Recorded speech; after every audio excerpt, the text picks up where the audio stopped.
चलिए हम लोग देखते हैं second lecture of the Green function. तो हम लोग इसमें प्रूव करेंगे कि जो सॉल्यूशन हम लोगों ने अपनाया था लास्ट लेक्चर में। अच्छा, जिन लोगों ने फर्स्ट लेक्चर नहीं देखा है वो हमारे प्लेलिस्ट पे जाकर first lecture of the Green function देखें, उसके बाद ये सेकंड लेक्चर देखें। क्लियर? ऐसा बीच बीच से देखेंगे तो चीज़ें समझ नहीं आएंगी। जो लोग रेगुलरली फॉलो कर रहे हैं चलिए उनको तो कोई इशू नहीं है।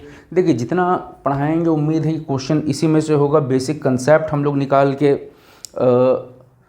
आपको याद करा देंगे, चीज़ आपको याद रह जाएगी। क्लियर? अगर आप अपने से मेहनत करने जाएंगे तो हो सकता है टाइम लग जाए। क्लियर है? तो देखिए आपके लिए देखिए मोटिव ये नहीं है कि पढ़ा देना है, मोटिव ये है कि चीज़ आसान बना देना है कि आप जो है याद रख पाएँ। क्लियर है? बात समझ में आए? और वो चीज़ याद कराना जो एग्ज़ाम पॉइंट ऑफ व्यू से इंपॉर्टेंट है। वरना इसमें जो बोर्ड पे मैंने लिखा हुआ है वो लिखते इसलिए है कि टाइम बच जाए आपका। तो इसमें याद बहुत चीज़ रह जाता है लेकिन वो याद नहीं रहता है जो एग्ज़ाम में आएगा। समझ है? नहीं समझ में आए? तो हम लोगों के पढ़ाने का मकसद है ना कि जो हम लोग पढ़ाते हैं उसका मोटिव ये होता है कि वो चीज़ आपको याद रहे जो एग्जामिनेशन में आएगा। क्लियर? तो नाउ लेट अस प्रोसीड फर्दर। देखिए हम लोगों ने एक सेकंड ऑर्डर डिफरेंशियल इक्वेशन चुना था, अगर आपको याद होगा लास्ट लेक्चर ज़रूर देखिएगा। अच्छा, ये नॉन होमोजीनियस है। ग्रीन फंक्शन नॉन होमोजीनियस के लिए होता है। क्यों? क्योंकि राइट साइड जीरो नहीं है। ये वाला पार्ट अगर जीरो हो जाए तो फिर ये डिफरेंशियल इक्वेशन होमोजीनियस बन जाएगा। चूंकि राइट इक्वल टू जीरो नहीं है तो ये नॉन होमोजीनियस है। a2 of x d square y by d x square plus a1 of x d y by d x plus a not of x y is equal to r of x. ये non homogeneous differential equation है। Non homogeneous differential equation को solve करने के लिए बहुत सारे तरीके हैं, मैंने लास्ट लेक्चर में बताया था। एक तरीका ग्रीन फंक्शन वाला है, तो ग्रीन फंक्शन में हम लोग घुस जाते हैं। क्लियर है? यहाँ पर बात समझ में आया? नहीं समझ में आया? तो आगे चलते हैं। देखिए जरा। अच्छा, अगर यहाँ और टर्म अगर आप ऐड करना चाहें तो ऐड कर सकते हैं। Plus a3 of x d cube y upon d x cube. Is it clear और not? But I am interested in second order. Y y y तीनों में से कॉमन ले लेते हैं तो बच जाएगा a2 of x d square upon d x square plus a1 of x d upon d x plus a not of x y बाहर लगा दिया है equal to r of x. हम क्या कर रहे हैं, ये पूरा जो डेरिवेटिव वाला टर्म है उसको हम एल कैप मान लेते हैं। बाहर में एक y था, बगल में y लगा दिया है equal to r of x. अच्छा, a2 of x, a1 of x, a not of x may be a function of x और मे बी अ कांस्टेंट। हम x का फंक्शन इसलिए मान के चलते हैं कि कल को x आ जाए तो बच्चा कंफ्यूज ना हो। अगर कांस्टेंट हो गया तो कोई बात ही नहीं है फिर। इज इट क्लियर और not? I hope you got the idea. तो ये बात आपको समझ आ गई। अच्छा, आर ऑफ एक्स भी फंक्शन ऑफ एक्स तो है। आर ऑफ एक्स की जगह आप एफ ऑफ एक्स भी लिख सकते हैं। आर ऑफ एक्स भी फंक्शन ऑफ एक्स है लेकिन कांस्टेंट भी हो सकता है। क्लियर है? यहाँ पर बात समझ में आ रही? ये मैटर नहीं है लेकिन इन जनरल एक्स का फंक्शन मान के चलते हैं। तो L cap of y is equal to r of x. यहाँ तक तो चीज़ आपके लिए क्लियर है।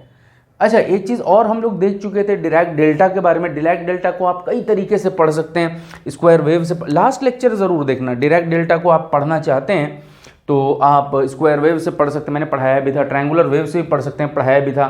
तो डिराक डेल्टा जो समझा जा सकता है वो ग्रीन फंक्शन से भी समझा जा सकता है। क्लियर है? देखिए ग्रीन फंक्शन और डिराक डेल्टा में रिलेशन है जो मैंने आपको लास्ट क्लास बता दिया था। तो डिराक डेल्टा कैन ऑल्सो भी analyze by using green function. लेकिन ग्रीन फंक्शन का ये एल कैप, ये पूरा डेरिवेटिव वाला टर्म यहाँ लगाना पड़ेगा तभी डिराक डेल्टा आप रियलाइज कर पाएंगे। क्लियर है? यहाँ पर बात समझ? अभी तक हम लोगों ने ग्रीन फंक्शन बनाना नहीं सीखा था। क्लियर है? वो पार्ट अभी बाकी है, इसको ऐसे ही छोड़ते हैं। अब आगे चलते हैं ज़रा सा। देखिए हम लोग भाई ये डिफरेंशियल इक्वेशन है, यहाँ y है तो सोल्यूशन y का ही निकलेगा। y का सोल्यूशन हम लोगों ने ये बात बता दिया था, ग्रीन फंक्शन के मेथड से जो सोल्यूशन निकलता है वो ग्रीन फंक्शन के इंटीग्रेशन से निकलता है। साफ साफ देखिए ग्रीन फंक्शन है उसका इंटीग्रेशन हो रहा है। तो solution of the Green function can be obtained by integrating green function over a period a and b। और हम लोग ये भी बोल चुके थे कि ये जो स्मॉल a है a और b के बीच में आएगा। लास्ट क्लास आप देखो मैंने डेल्टा फंक्शन लिया था और ये बोला था कि स्मॉल a अगर a और b से बाहर आ जाएगा तो इंटीग्रेशन ही जीरो हो जाएगा। क्लियर है?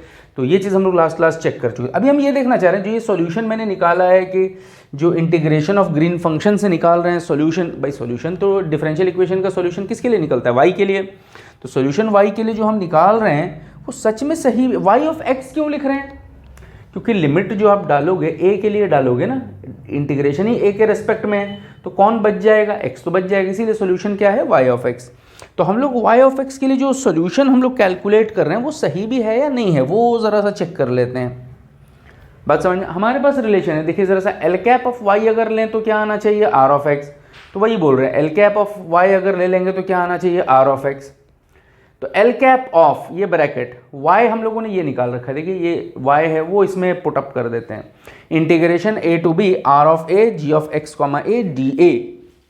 अच्छा एल कैप जो है वो तो ये है, इसमें एक्स वाला डेरिवेटिव है, ठीक है।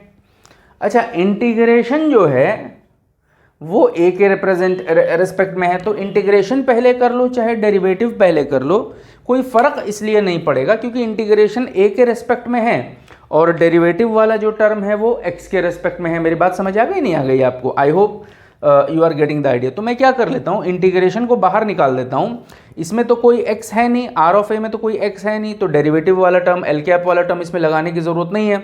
सिर्फ जी में देखिए एक्स है तो एल कैप उसके बगल में लगा देता हूँ ले जाके, बाकी डी ए अपनी जगह पे लिखा हुआ है। आगे चलते हैं, ये देखिए L cap of g x comma a del x minus a, तो L cap of g x comma a del x minus a लिख दिया, बाकी सब चीज़ वैसे ही उठा लिया। अच्छा आपको मालूम होना चाहिए डिराक डेल्टा की एक प्रॉपर्टी है, del of a minus x निकालो चाहे del of x minus a निकालो, दोनों ही इक्वल हैं।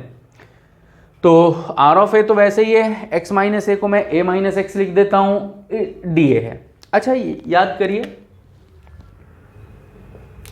F of x delta of x, अच्छा मैं वहाँ साफ साफ लिखता हूँ, यहाँ आपको याद दिलाने के लिए मैं यहाँ लिख देता हूँ। देखिए आप रिकॉल करिए ज़रा सा, f of x delta of x that is equal to f of zero delta of x, ठीक है। F of x delta of x minus a that is equal to f of a delta of x minus a. ऐसे ही करते हैं, यहाँ आ जाइए, ये वाले टर्म को देखिए, r of a delta of a minus x. अच्छा यहाँ x है, यहाँ x है और यहाँ a है, तो f में a घुस गया, f में a घुस गया ना, यहाँ a है और यहाँ a है, अगर यहाँ x है तो r में जो है x घुस जाएगा, तो ये क्या हो जाएगा बताइए ज़रा सा, r of x del of a minus x. तो इसको हम लिख सकते हैं, इंटीग्रेशन का साइन है a से b, यहाँ पर r of x delta of a minus x, it is nothing but d a. R of x तो इंटीग्रेशन से बाहर आ जाएगा, डेल का इंटीग्रेशन 1 हो जाता है, तो बचेगा क्या बताइए ज़रा सा, आर ऑफ एक्स। हमने लिया था एल कैप ऑफ वाई, आना क्या चाहिए था, आर ऑफ एक्स, तो आया भी क्या है बताइए ज़रा सा, आर ऑफ एक्स। तो एल कैप ऑफ वाई हम लोगों ने जब लिया है तो रिजल्ट हमारा आर ऑफ एक्स आ रहा है, तो जो सोल्यूशन हमने वाई को माना है वो इस जगह पुट करने से वही रिजल्ट दे रहा है जो हमको चाहिए, तो हमारा रिजल्ट आ गया, सही रिजल्ट है जो हम मान रहे हैं वाई को। अच्छा अब हम लोग नेक्स्ट टॉपिक पे आते हैं, ज़रा सा देख, तो कुल मिला के गोलमोल करके हम लोगों ने ये प्रूफ किया कि एल कैप ऑफ वाई सच में आर ऑफ एक्स होता है, जो हम लोगों ने निकाला। और ये अगर आप इस प्रूफ को ना भी याद रखें तो कोई बात नहीं, बस ये लाइन ज़रा सा याद रख लेना, एल कैप ऑफ वाई क्या होता है बताइए ज़रा सा, आर ऑफ एक्स हो जाता है। Clear? Now let us calculate the Green's function. Now let us calculate the Green's function. किस तरह से ग्रीन्स फंक्शन कैलकुलेट करेंगे, बहुत ही मतलब मैजिकल है, ज़रा सा आप इस चीज़ को ज़रा सा ध्यान से देखिए। तो हम लोग स्टार्ट करते हैं, एल कैप ऑफ वाई हम क्या जानते हैं, आर ऑफ एक्स, वही लिखा है। जब तक आर ऑफ एक्स रहेगा तब तक होमोजीनियस बन जाएगा, सॉरी नॉन होमोजीनियस बन जाएगा, मैंने बगल में नॉन होमोजीनियस भी लिखा हुआ है, ये डिफरेंशियल इक्वेशन का फॉर्म नॉन होमोजीनियस है। अगर इक्वल टू 0 कर दिया जाए तो एल कैप ऑफ वाई 0 हो जाएगा, तब ये होमोजीनियस बन जाएगा, ठीक है। एल कैप तो यहाँ पर डिफरेंशियल वाला था ना, सेकंड ऑर्डर डेरिवेटिव था, तो दो सॉल्यूशन आते हैं y1 of x y2 of x, और ये दोनों आपस में डिपेंडेंट नहीं होंगे। डिपेंडेंट का मतलब इन दोनों में कोई रिलेशन नहीं होगा, अलग अलग से सॉल्यूशन होंगे। क्लियर है यहाँ पर? और ऐसा ही होता है, पूरा मैट्रिसेस जो पढ़ाया है उसमें यही तो बताया है कि दो वेक्टर जो निकलते हैं वो सॉल्यूशन का मतलब ही वेक्टर होता है, वो आपस में कोई किसी किस्म की डिपेंडेंसी नहीं होती, तो इसीलिए हम लोग बोलते हैं कि लीनियरली इंडिपेंडेंट है। तो ये y1 of x second order, दो भाई सेकंड ऑर्डर डेरिवेटिव में कितने सॉल्यूशन निकलेंगे, दो सॉल्यूशन निकलेंगे, तो y1 of x y2 of x linearly independent है। तो थर्ड सॉल्यूशन जो y ऑफ x आप बनाओगे वो दोनों का जमा बनेगा, that is c1y1x plus c2y2x। हाँ ये अलग बात है कि जो थर्ड सॉल्यूशन है वो इन दोनों की मदद से बना है, तो ये थर्ड सॉल्यूशन दोनों पे डिपेंडेंट है, ये तो बात ठीक है, ठीक है ना। आगे चलते हैं, सेकंड ऑर्डर डेरिवेटिव में दो सॉल्यूशन निकलने चाहिए। अब दो सॉल्यूशन हैं तो जाहिर सी बात है कि y1 of x y2 of x निकलेंगे। अब ये y1 of x y2 of x एक दूसरे पर डिपेंड तो नहीं करेंगे, इसीलिए लीनियरली इंडिपेंडेंट बोलते हैं, और हमें चाहिए भी लीनियरली इंडिपेंडेंट। तीसरा जो सॉल्यूशन बनाओगे वो इन दोनों की मदद से बनेगा, वो बात खत्म हो गई। आगे चलते हैं, इसमें अभी भी याद रखने लायक कुछ है नहीं, मैं जो बात फाइनली बोलना चाह रहा हूँ उस चीज़ को ज़रा सा ध्यान से देखिए। एल कैप ऑफ कहाँ जी, L cap of green function del of x minus a, L cap of green function del of x minus a. जब कब है, जब एक्स की वैल्यू ए है। भाई डेल्टा की पोजीशन होगी तभी ना डेल्टा मौजूद होगा, तो एल कैप ऑफ जी जो है डेल लिख सकते हैं जब एक्स की वैल्यू ए होगी। अच्छा, यहाँ अगर सिर्फ डेल ऑफ एक्स होता तो एक्स की वैल्यू जीरो होती, बात समझ में? तो आज एक्स माइनस ए है तो एक्स की वैल्यू बाकी सारी जगह पर क्या है, जीरो। अच्छा, हमने होमोजीनियस बनाया है, एल कैप ऑफ वाई क्या है, जीरो। हम जानते हैं L cap of x comma a भी क्या है, जीरो। डेल भी हो सकता है, हम उसको नहीं ले रहे हैं, इसको ले रहे हैं। L cap of g x comma a भी जीरो है, एल कैप ऑफ वाई भी जीरो है। मैं ये कहना चाह रहा हूं कि ये जो डेरिवेटिव ऑपरेटर है वाई पे लगा रहे हो तब भी जीरो आ रहा है, एल कैप जो डेरिवेटिव ऑपरेटर है ग्रीन फंक्शन पे लगा रहे हो तब भी जीरो आ रहा है। मेरी बात समझ आई आपको? डेल वाले को बाद में लेंगे, अभी फिलहाल मैं जीरो वाले को ले लेता। तो मैं ये कहना चाह रहा हूं एल कैप ऑफ वाई से, एल कैप मतलब सेकंड ऑर्डर डेरिवेटिव है, सेकंड ऑर्डर डेरिवेटिव से दो सॉल्यूशन आएंगे। किसके लिए सॉल्यूशन आएंगे, वाई के लिए सॉल्यूशन आएंगे। बात समझ में आया, नहीं समझ में आया? उसी तरह एल कैप ऑफ जी अगर है तो सॉल्यूशन किसके लिए आएगा, जी के लिए, तो हम जी के लिए सॉल्यूशन लिख लेते हैं। बात समझ आ रहा, नहीं समझ में आ रहा? अच्छा देखिए जरा सा, दो solution y1 of x y2 of x आएगा, तो इसीलिए मैं a1 y1x a2 y2x लिख। अच्छा, हमने x not equal to a लिया है, मतलब x a नहीं हो सकता, बाकी कुछ भी हो सकता है। x ग्रेटर देन a भी हो सकता है, x लेस देन a भी हो सकता है। तो इसीलिए अब जो g का सॉल्यूशन आएगा वो ग्रेटर देन a के लिए भी आएगा और लेस देन, तो एक सॉल्यूशन हम लेस देन a के लिए लिखते हैं, एक सॉल्यूशन ग्रेटर देन a के लिए भी लिख सकते हैं। तो g of x a is equal to a1 y1x plus a2 y2x। लेकिन ये सॉल्यूशन किसके लिए है, x लेस देन a के लिए। उसी तरह g of x a b1 y1x plus b2 y2x, x क्या है, ग्रेटर देन है, क्योंकि हम x not equal to a लेके चल रहे हैं, हम ये वाली कंडीशन लेके चल। नॉट इक्वल टू a का मतलब क्या हो सकता है, a को छोड़ के a ग्रेटर देन भी हो सकता है, a लेस देन भी हो सकता है। अच्छा, a और b का a1 b1 a2 b2 कहीं मान लो, उससे कोई फर्क नहीं पड़ता। अच्छा, जो c1 c2 हम लेते हैं ना, ये देखिए, ये c1 ये c2 ये न्यूमेरिकल कांस्टेंट होते हैं, ये कांस्टेंट ही होते हैं। लेकिन a1 a2 b1 b2 constant नहीं है, क्योंकि ये a1 a2 किस पे डिपेंड कर रहा है, a की वैल्यू पे। अगर x लेस देन a होगा तभी a1 a2 मानोगे, अगर x ग्रेटर देन a होगा तभी b1 b2 मानोगे। तो ये न्यूमेरिकल कांस्टेंट नहीं है, ये बल्कि ऐसे कांस्टेंट हैं जो किस पे डिपेंड कर रहे हैं, बताइए जरा सा, a पे डिपेंड कर रहे हैं, स्मॉल a की वैल्यू पे डिपेंड कर रहे हैं। और स्मॉल a किस रेंज में लाई करता है, a और b के। तो कुल मिला के अगर मैं आपको समझाना चाहूँ, हम लोग इस लेक्चर में कुछ नहीं प्रूफ किया, बल्कि एल कैप ऑफ वाई जब हम निकालते हैं तो एल कैप ऑफ वाई यहाँ देखिए ज़रा से, जब हम निकालते हैं तो क्या आता है, आर ऑफ एक्स, वही चीज़ प्रूफ किया है। दूसरी बात, हम जानते हैं एल कैप ऑफ, हमने एल कैप ऑफ वाई को होमोजीनियस बनाया, मतलब आर ऑफ एक्स को पहले ख़त्म किया। फिर हम जानते हैं कि L cap of G delta function होता है सिर्फ एक्स की वैल्यू ए के लिए, अगर एक्स की वैल्यू ए नहीं होगी तो फिर जीरो हो जाएगा। तो एल कैप ऑफ जी भी जीरो है, एल कैप ऑफ वाई भी जीरो लिया हमने, एल कैप ऑफ वाई भी जीरो लिया, एल कैप ऑफ जी भी जीरो लिया।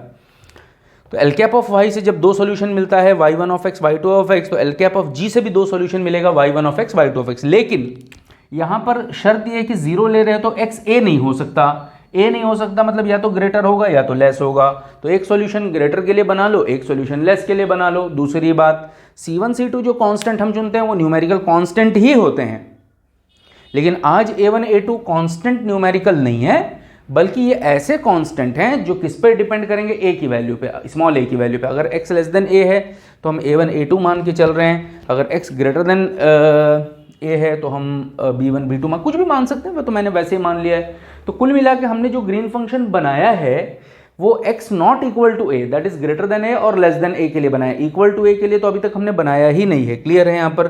तो अगर हम पूरे रेंज के लिए अगर बनाना है तो सिर्फ लेस देन और ग्रेटर देन बनाना है, या इक्वल टू के लिए भी बनाना होगा?